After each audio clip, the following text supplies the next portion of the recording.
Kenapa nggak ada English for Muslim atau English for Muslimah, padahal ada English for Tourism yang diperuntukkan bagi orang-orang yang bekerja di industri pariwisata. Lalu ada juga English for Banking bagi mereka yang bekerja di perbankan, di dunia perbankan. Lalu ada juga English for Nursing untuk orang-orang yang bekerja di bidang kesehatan.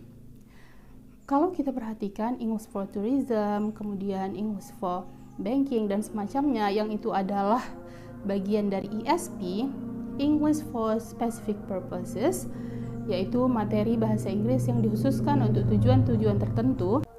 Kesemuanya itu adalah materi yang dikhususkan untuk profesi-profesi tertentu, di mana profesi adalah bagian dari identitas seseorang.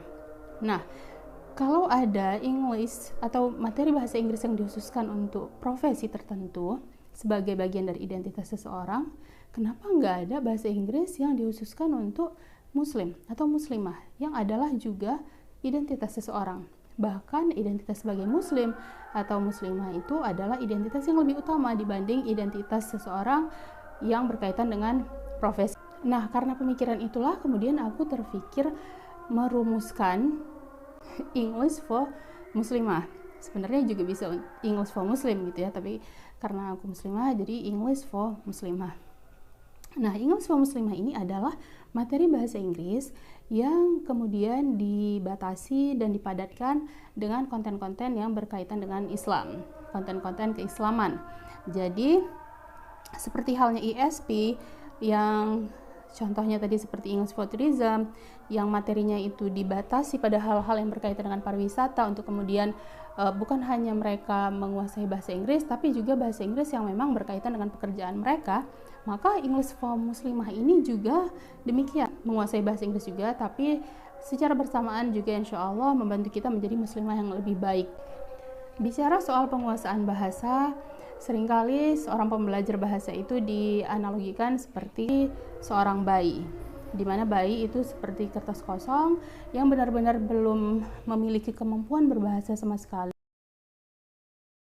Pada tahap awal mungkin dia nggak paham apa yang dia dengarkan, dia nggak tahu maknanya apa, tapi karena selalu terpapar dengan bahasa itu, akhirnya ada proses di otaknya yang kemudian membuatnya menjadi familiar dengan bahasa itu, menjadi paham dengan sendirinya bahwa ada kata yang selalu diucapkan saat keadaan tertentu, ada kata yang diucapkan orang dengan ekspresi tertentu. Kemudian barang-barang ini selalu disematkan kata tertentu, berarti barang ini adalah bernama ini. Oke, kemudian setelah dia terbiasa mendengarkan sesuatu, dia akan menirukan apa yang dia dengar. Di tahap awal, saat dia menirukan itu, mengucapkan suatu kata misalkan, bisa saja dan sangat mungkin dia nggak paham apa yang dia bilang. Dia nggak tahu itu maksudnya apa. Bahkan pengucapannya juga bisa saja keliru gitu, yang kemudian membuat orang-orang sekitarnya tertawa. Saat ditertawakan itu, seorang bayi biasanya ikut tertawa bersama orang-orang yang menertawakan kekeliruannya itu. Nah, ini adalah hal yang bisa kita pelajari sebagai motivasi kita bahwa di saat-saat awal mungkin kita terdengar lucu, kemudian akan ada orang yang mengkritik atau tertawa, walaupun itu belum tentu penghinaan. Kita harusnya bisa menerima itu seperti layaknya seorang bayi tadi. Ya udah, ikut tertawa aja gitu. Jadi bukan malah jadi mundur terus kemudian udahlah nggak mau belajar lagi. Anak-anak ini biasanya diberikan satu atau mungkin maksimal 3 buku biasanya untuk kemudian terbiasa membaca. Nanti mereka tahu nih di halaman ini itu cerita tentang ini. Kalau udah cerita ini berarti nanti setelahnya akan ada materi tentang ini. Ini juga bisa kita jadikan contoh untuk kita ikuti bahwa di tahap awal sebaiknya saat kita membaca itu kita hanya terpapar dengan 1, 2 atau maksimal 3 bahan bacaan saja. Menuliskan apa yang kita pikirkan untuk kemudian menjadi bacaan bagi orang lain. Mereka mendalaminya itu di sekolah, walaupun ada juga mungkin yang orang tuanya membantu untuk mereka bisa menulis sebelum mereka ke sekolah.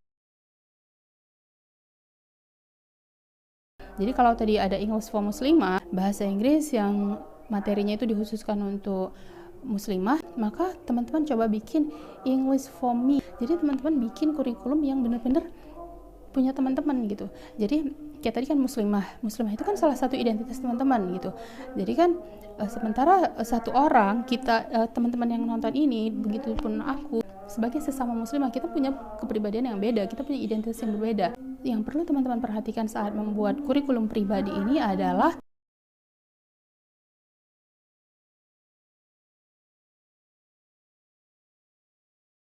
karena setiap orang berbeda di 3 hal ini, makanya setiap kita butuh personalized kurikulum. Jadi kurikulum yang benar-benar disesuaikan dengan kita. Terima kasih sudah menonton sampai akhir. Semoga menjadi manfaat untuk semuanya, dan sampai jumpa di video-video selanjutnya. Assalamualaikum.